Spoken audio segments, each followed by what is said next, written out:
Good morning, everyone.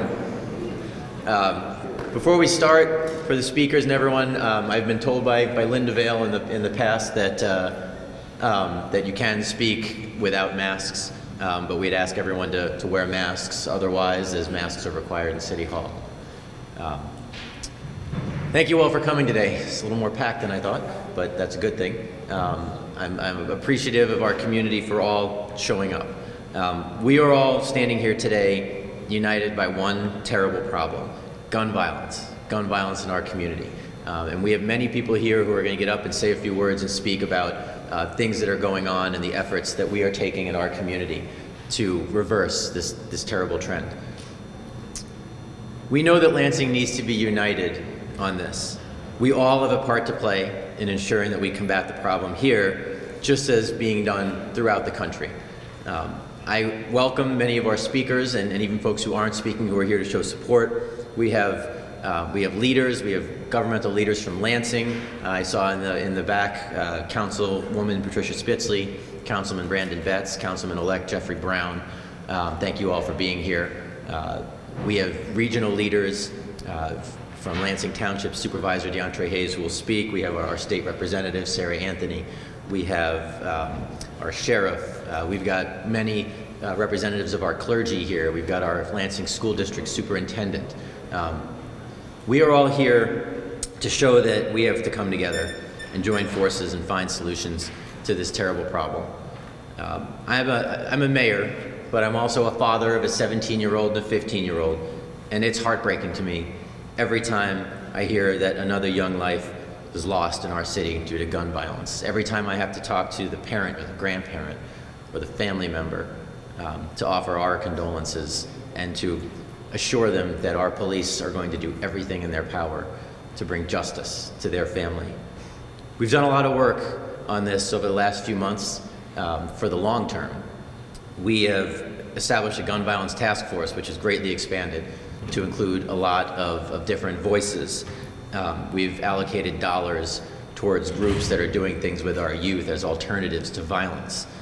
We talked about it this morning at Cabinet. We have dollars left that we can still utilize. And I appreciate Delisa Fontaine and the great work that her department is doing.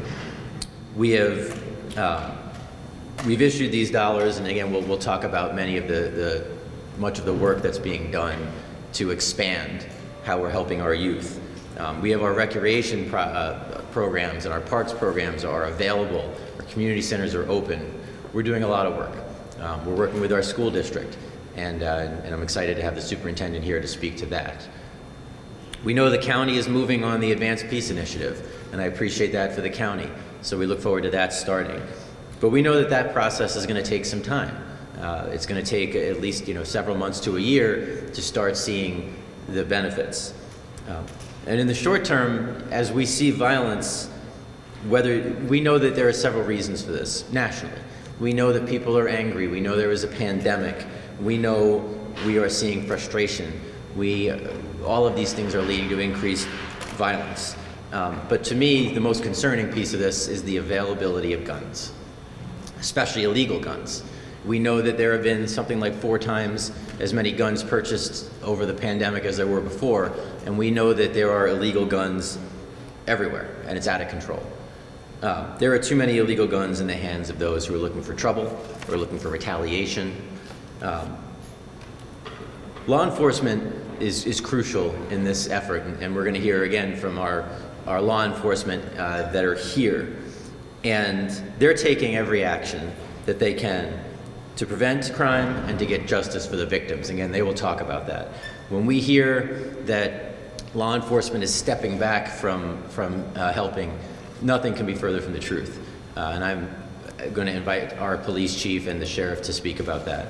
And I thank you both for being here. I thank the Lansing Township police chief for being here. I thank state police for being here. We have a violent crime initiative that has taken over 500 guns off the streets just this year, which is many more than they've taken in the previous years.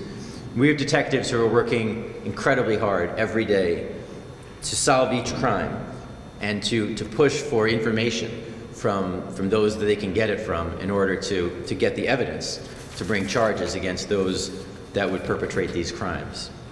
But we need help from all parties. This is not just Lansing, this is not just LPD, this is not just us. This is a regional and group effort, which is why we're all here together.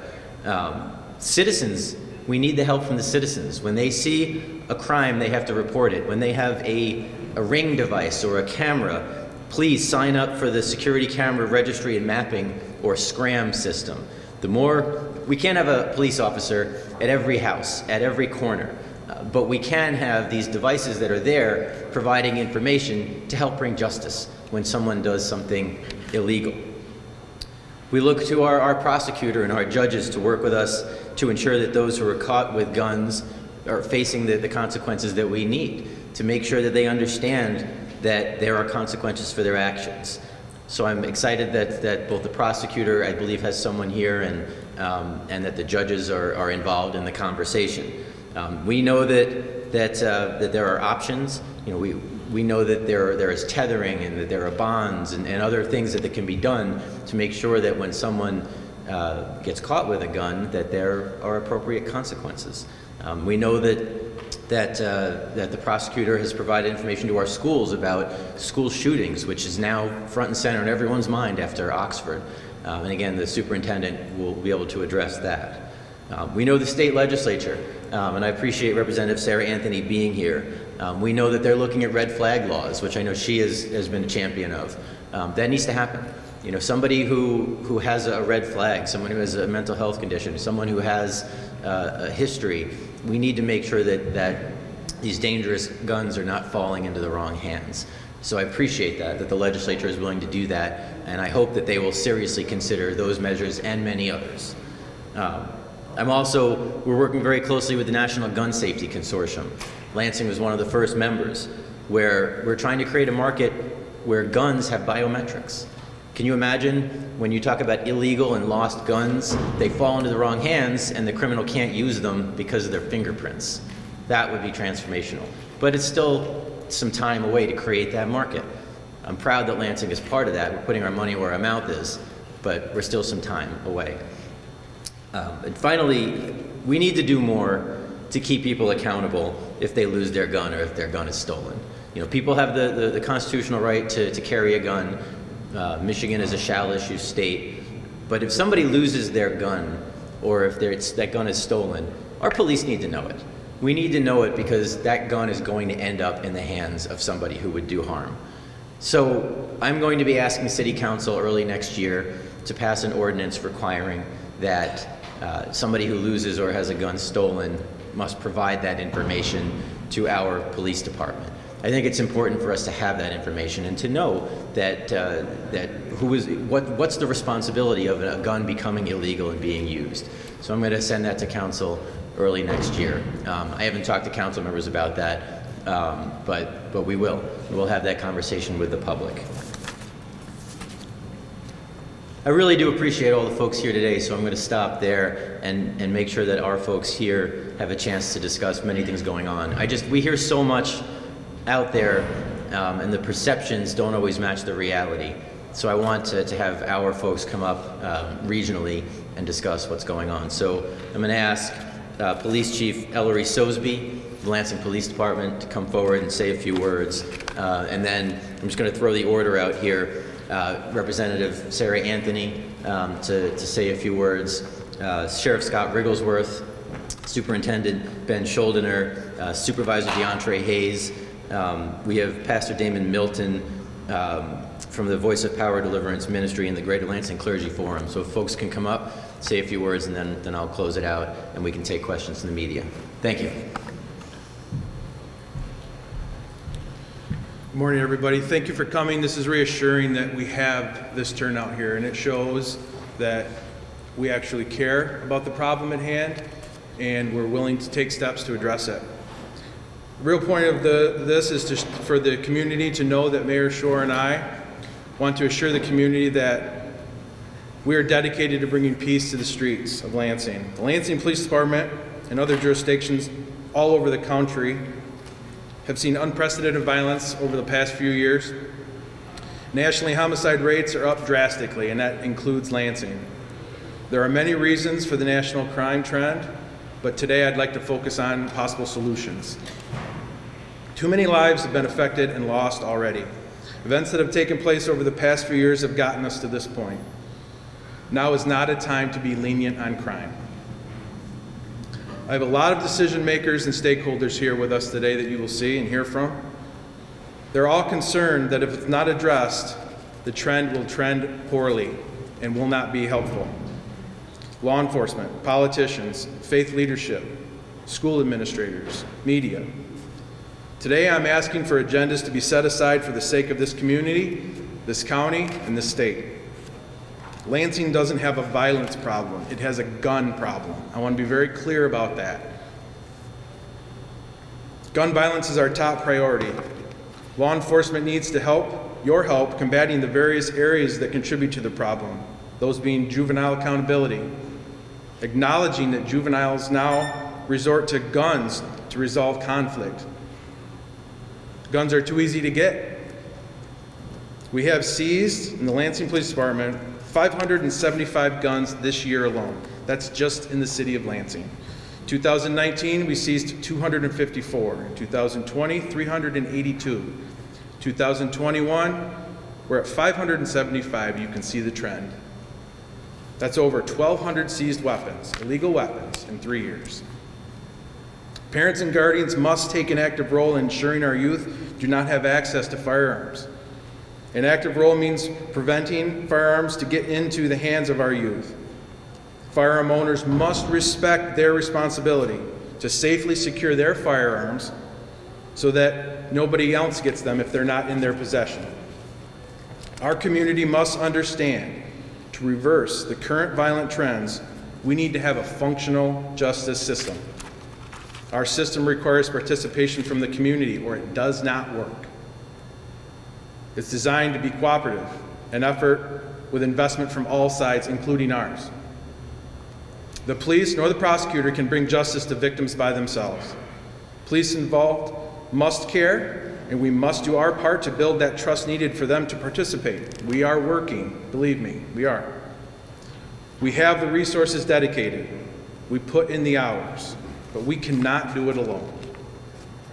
We cannot be the sole participants. We need help that requires the people involved to trust us, to participate in the investigation, and to believe their responsibility to bring justice to Lansing. The message needs to be unified and clear. We will not tolerate this dangerous trend where sometimes simple conflicts are settled by somebody who has a gun. We are not present when the conflict starts. We are not present when the gun is introduced into the situation. And we are not sometimes present when the crime occurs. We need your help. The message needs to come from us and come from all of us. Parents, guardians, grandparents, friends, police, prosecutors, lawmakers, judges, faith leadership. Despite our efforts to use technology, we cannot gather enough evidence without the cooperation of our community. We need your help. While we stress the need for community to help, what we are missing is the cooperation of the victim and the witnesses in some cases. What we are missing is the compassion for the victims and their families, plain and simple. We, meaning the police, have a responsibility as well. We must show that we are able to do our jobs when we have that cooperation. We must build trust with not only our community, but with our witnesses, our victims, and their families. We cannot accomplish any of our goals of holding violent offenders accountable without full participation in our justice system.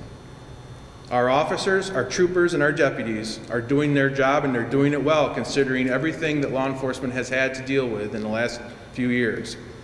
But when a subject is arrested with a weapon in the city of Lansing, and the officers see that person out of custody later that day or the next day, it's a slap in the face to that officer who risked their lives to take that gun off that person already once.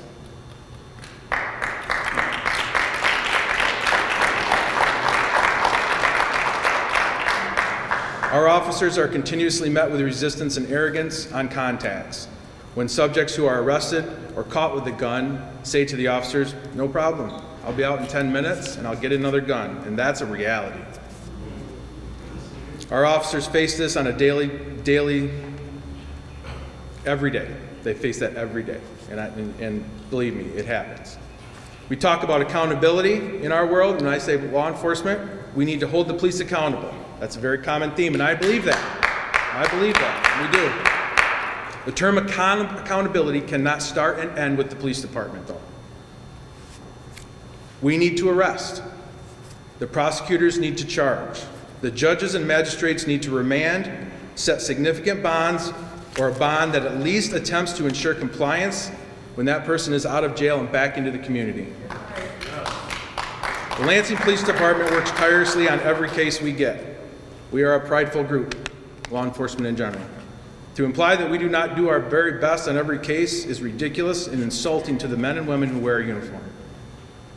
I will say it again, we will not stand by and let violence continue in the city of Lansing or in Ingham County.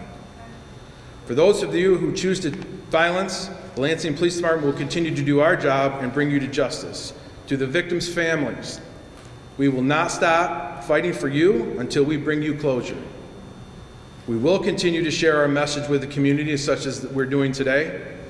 With cooperation and coordination, we will get a hold of this dangerous trend so Lansing continues to be a great place to live, work, and visit. Thank you again for coming today.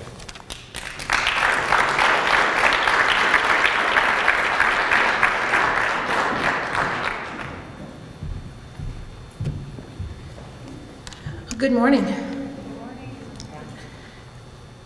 This is very, very challenging. I was not prepared to speak, and I don't have prepared remarks, but I will tell you a few days ago, after learning about the latest shooting in our city, I made a few calls because I was just feeling so helpless. And as an elected official, as a community leader, that is not what you want to feel. These last rounds of shooting hit a little different. So I called our sheriff, and I usually have him on speed dial, and just said, look, I'm not speaking to you as state representative. What can I be doing? How can I recommit myself to solving this problem? The second call was to our chief, and I asked him the same thing. And both said, look, you are doing what you need to do as state representative. As the mayor said, we're introducing bills, we're lifting up our voice across the street at the state capitol, we're allocating funding, advanced peace, we're doing the work. And many of you who are sitting here now are also doing the work. You've created youth programs, you have mentoring organizations, you have made yourself available. And it's not enough. Because many of these are long-term solutions. But we have a crisis right now. Every night when we lay our heads down, whether you live in the city of Lansing or around the region, you have no idea if your child, if your spouse, if your grandparent is going to make it home that night. We are in a moment of crisis. This is not to be alarmist. This is reality. This is the top issue that is on each and every one of our minds. At least it should be. So again, taking off my little fancy title and the titles that many of us have, my comments are very clear. What are we going to do as individuals to solve this crisis? To every parent and grandparent who has a child, a teenager in their home, do you know what's happening in your home right now? What is happening in your child's bedroom, in the basement, when your children are gathering in your home? What is happening? Where is your firearm right now? It is in the car. It is in the closet. In the drawer. Is it secure? Right now. If you can confidently say that you've done everything possible to make sure you know where your children are and where your firearm is, then I am no longer speaking to you. But I will tell you, every single incident that has happened over the past year, someone has known that it was going to happen. This is our responsibility to solve this problem. To every young person, I tell everybody, I do not have children, but I am the proud auntie of kids who go to Lansing schools. If you are a child who is scared, who fears retaliation, who is hearing the chatter in the halls and in the gymnasium and on your way home, seek out a trusted adult. There is no shame in lifting up your voice. Even if you're someone like me who is scared to lift up your voice most of the time, find the fire in your belly to do so. We are in a moment of crisis. I look at the beautiful flowers and the Christmas trees, and I'm thinking of the families who have lost loved ones this year, who, as we gather in this season of joy and time of family, there will be an emptiness for men, women, and children in this region. So if we can just for a moment center the victims of these violent crimes, I would ask for you just to stand in a moment of silence, not just for these victims, but as you are reflecting on the men and women and too many children that have been lost this year. Also quietly think to yourself, what are you going to do? You, not just law enforcement, not just folks with titles, not just the folks in the media who are here right now, people who work in City Hall. Think about what you as an individual, as a stakeholder in this community is going to do to rededicate yourself to say not one more child, not one more father or mother or loved one will lose their life. Please join me in a moment of silence.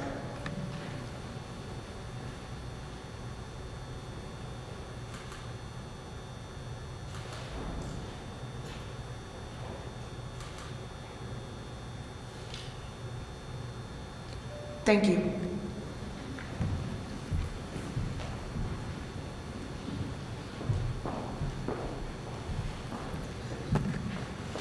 My name's Scott WRIGGELSWORTH, and I'm the Ingham County Sheriff.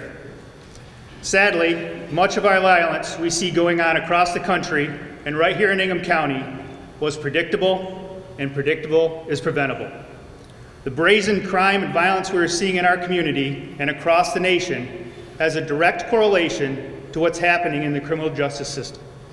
Defund, depolice, bond reform, police reform, constant and unrelenting coverage of negative law enforcement stories across the country. Add to that the increased vilification of our profession. These are certainly not the only reasons for the increase in gun violence, but significant ones nonetheless. We are all being asked to do more with less. Criminals pay attention to this and take full advantage. How do we know this, you may ask? They tell us, even as they're being arrested. The vast majority of gun violence in this community is being committed by people of color against people of color. So Anthony just talked about victimization. On 9/29 of 2021, my office researched victim data from the 28 people in jail on this date for shooting and not killing, or shooting and killing someone. 28 people were in jail on this day. There were 33 victims. Of the 28 people formally charged and in jail on this date with the aforementioned case facts, 61% of the victims were people of color, and 68% of the suspects were people of color. This data has nothing to do with the justice system or police. These percentages are likely even worse today with all the recent gun violence, almost all of the victims being of color. Where is the victim equity discussion in this topic? Doesn't equity start with at least staying alive?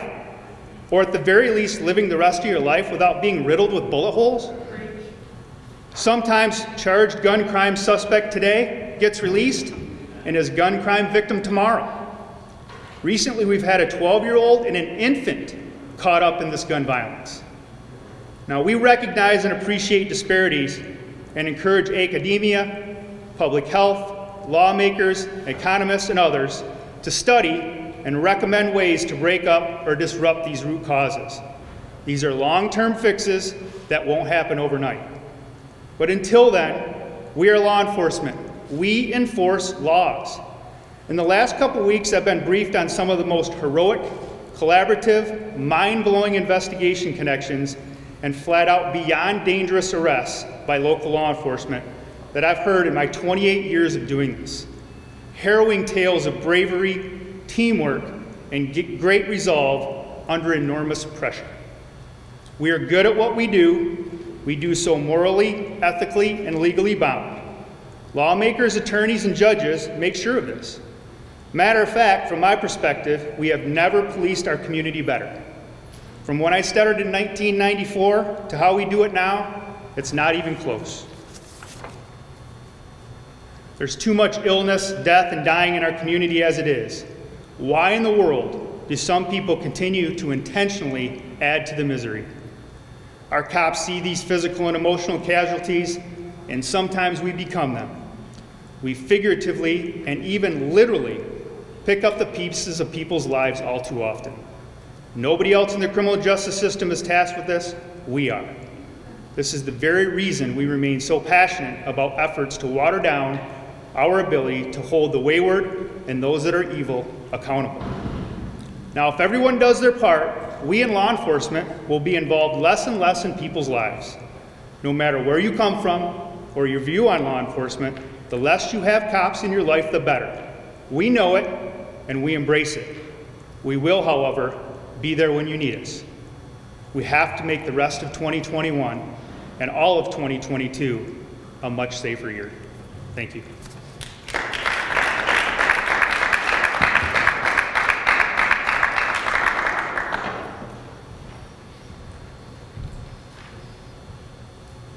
Good morning. What is there to say? This has to stop. This has to stop. As a superintendent, I think of every child as my child. Be them in the Lansing public school system, be them in charters, be them in the other districts. I, as an educator, devoted my life to help children. And they are the ones that are doing the shootings. They are the ones dying. They are the ones that are suffering. This has to stop. And we need your help. We need the parents' help. We need the children's help. We need the elected officials' help. We need law enforcement's help. We need the prosecutors' help. We need the entire community to understand that this will not stop unless we act together. Standing here, it's interesting that in the back I see a menorah. It's a celebration of a holiday called Hanukkah. And what it's really about is celebrating the rededication of the temple. But the concept of the holiday is about rededicating yourself to doing good. If there could be a better example of what we need to do now, we must rededicate ourselves to protecting our children. As a superintendent, I've gone to families when students die. I've gone to families when students are in jail. I've gone to families when students are suffering, and it hurts. But it hurts for those families more. I'm privileged. So many of our families are struggling. So many of our community members are struggling. And we need to see this certainly as a gun violence issue, but we need to see this as a systemic issue of how we can help our community become stronger, become healthier, become safer. And so I stand here, I'm not an elected official, I'm not law enforcement. My job, in some respects though, is to protect and keep children safe. There's a guy in the Maslow hierarchy of needs, for those of you that want to really education nerd out here, that says at the most basic of levels, everybody has to feel safe. Everybody has to feel loved. And I apologize, because as superintendent, it is clear I have not done my job. Students have died. Students are in jail. That's on me, but it's on all of us. And so we together today must rededicate ourselves to helping, to loving, to protecting, and to serving. Thank you very much.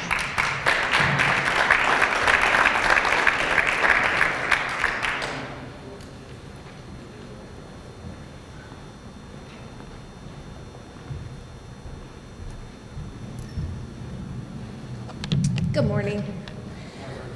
My name is TRAE, and I am the supervisor of the Charter Township of Lansing. I acknowledge my police chief who is here with me, everyone who came in support of what's going on. This is a people issue. It's not a political issue. It's not a partisan issue. It's a people issue. And the gun violence in this community, it has to stop. I'm here to support Mayor Shore and the steps that he's taken along with his police chief, our regional chief, everyone in this community to stop it. It has to stop. I hope the next time we're having this conversation, I see this room full of regional leaders, because this is not a Lansing issue. When I started as an intern at the House of Representatives, there was a powerful woman senator by the name of Martha G. Scott. She get up every day before the legislature to give a powerful, passionate speech about redlining in the city of Detroit.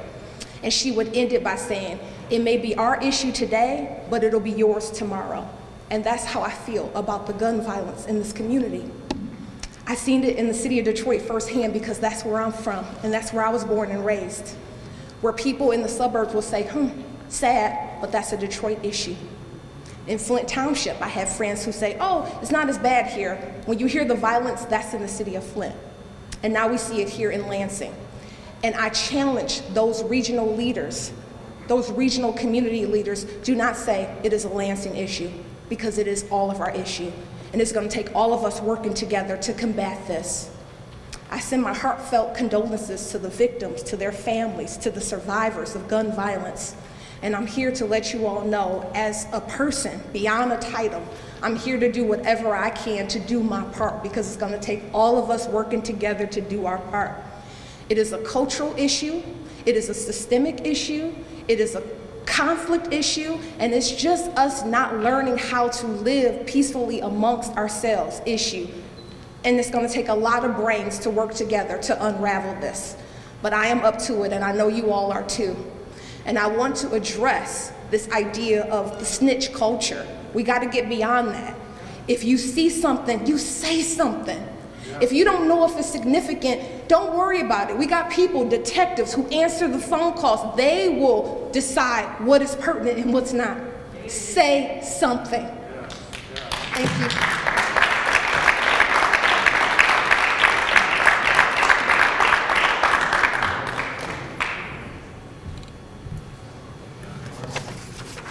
Good morning. The clergy forum would like to express a profound sense of concern surrounding the continuing gun violence in our city. This violence has disproportionately affected people of color who have been historically marginalized by systems and structures that create environments that breed brazen and senseless gun violence. Lansing citizens deserve better. We call upon all sectors of our community, namely government, police, faith, and business, to bond together in a common objective to stop this violence and eliminate those systems that have created social and economic inequity. The Clergy Forum has heretofore been involved in partnership with other community and pastoral groups in offering plausible proposals to address this problem. We encourage the mayor to continue to actively seek and embrace the voice of the pastoral committee in crafting a comprehensive response to these issues. We further call upon the Ingham County prosecutor to reverse the policy that allows persons who are found in possession of illegal firearms not to be charged when stopped by law enforcement for a routine traffic violation. We are aware that the motivation for this policy is to mitigate the impact of racial profiling through pretextual traffic stops. We also object to racial profiling. However, we believe that both can be done without the sacrificing of either. Illegal guns must be taken off the streets, and at the same time, police cannot engage in pretextual traffic stops. Lastly, we call upon the Lansing Police Department to leave no stone unturned in their investigation of these crimes. Our constituency is outraged not only at the violence, but also that so few arrests have been made. We call upon citizens who know something to say something. It is our belief that it is to our advantage to hire officers and investigators who look like the community that is being victimized by violence. This is not the time for finger pointing nor excuses, but for action.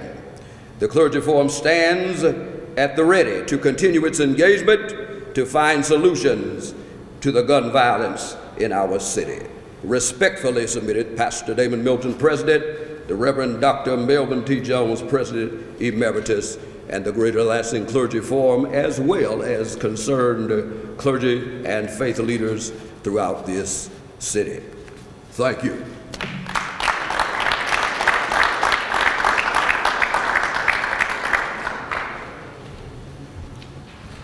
Well, I'm going to close it out, but I want to thank everybody for coming.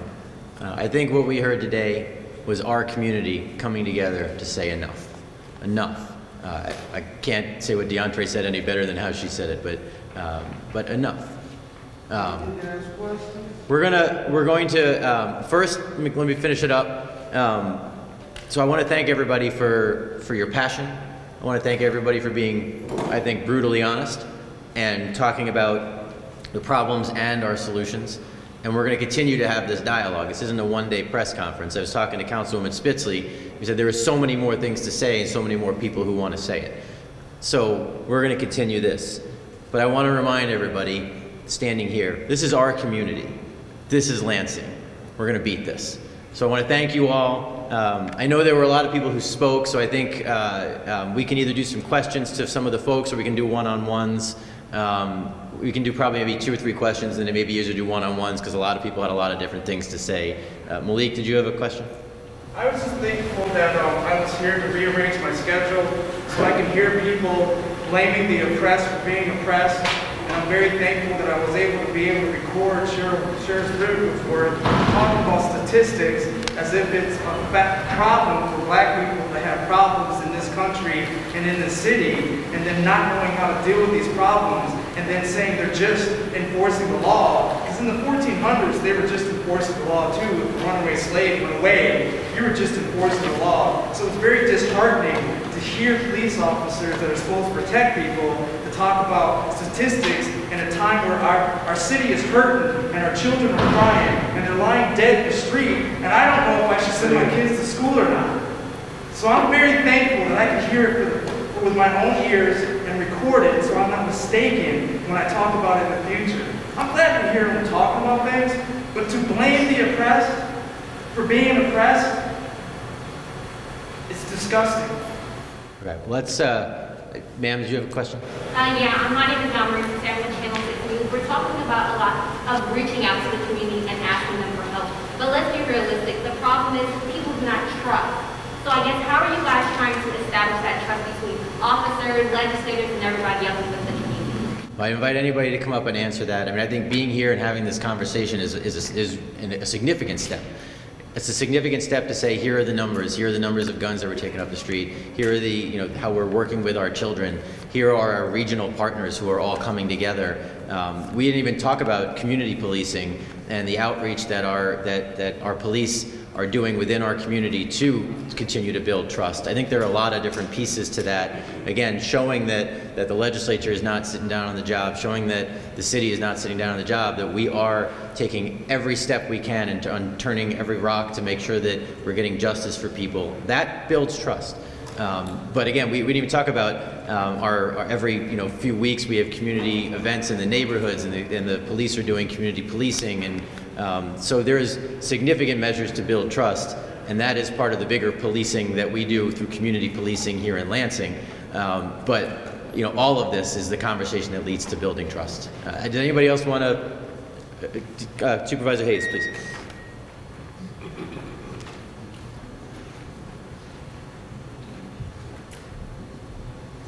Hi. I'm not going to stand before you and pretend that that is not an issue. It's a huge issue. We all have seen what happened in Ferguson and all around the country. We have witnessed in our own community some tension amongst the police and the community. There have been several events where I know my police chief has been present to try to build that trust with the community. We got a long way to go. And no, Malik, the oppressed are not responsible for being oppressed, and I'm so sorry that that's what you got from this press conference. I think that it's going to take community conversations and a realness that we have not seen. I think it's going to take people in the community organizing who look like them, going door to door and having real conversations, and real conversations aren't always pleasant. So you got to be able to deal with the fallout as well as the praise. All right, sir, do you have a question? Larry? Yeah, I do. Just piggybacking off of Yamarie's question and what the young lady just said up there. She talks about, you know, building that connection between the community and, you know, elected officials. And part of me thought that that was what the advanced peace was for. So why is that being delayed when that should be a priority? You'd have to talk to someone at the county. My understanding, again, you've reported on it. My understanding is they didn't get enough bids and they went back out for more bids. I believe, Lisa, you might know, I believe they had a meeting recently where they started talking to the 4 or so folks that applied. Yes, Desiree, my staff, Desiree and Delisa, Desiree Kirkland and Delisa Fontaine are part of this. Again, the county's going through their process. And they're looking towards which one is the best. I'm not involved, so I can't give you the specific details. You'd really have to talk to the county controller. All right, I know there's a lot of questions. I think we should move into one-on-ones because there's a lot of different people that can answer a lot of different questions. Media are welcome to sit with any of the folks who spoke one-on-one, and I thank you all for being here today. Mayor, can I have one thing before you go? Yes, please. Pastor. Yes, sir.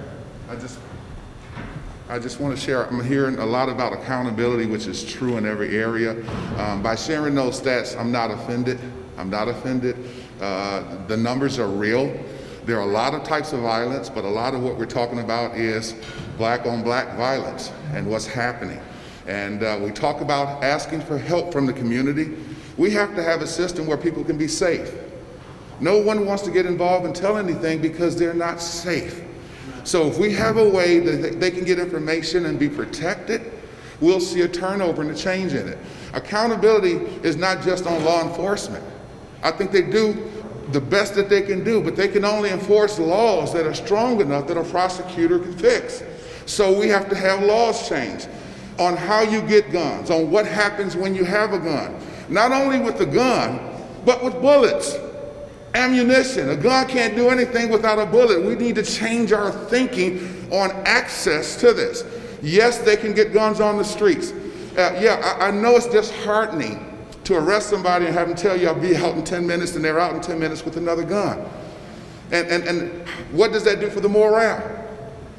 We have to look at accountability from a lawmaker, better laws, stronger laws. Second of all, we have to look even to every segment of our community. Pastors need to be here. You need to open the churches up more than Sunday, more than Wednesday, and do something for the community. Parents, Lansing is small. We know what happens in our house.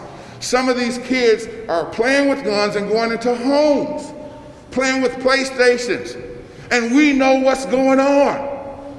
You know, we've got to change some things. We've got to change some things. There's got to be conversations. We can't get bitter at each other because the sheriff brings some stats that are true. They are true. We can't get mad at him.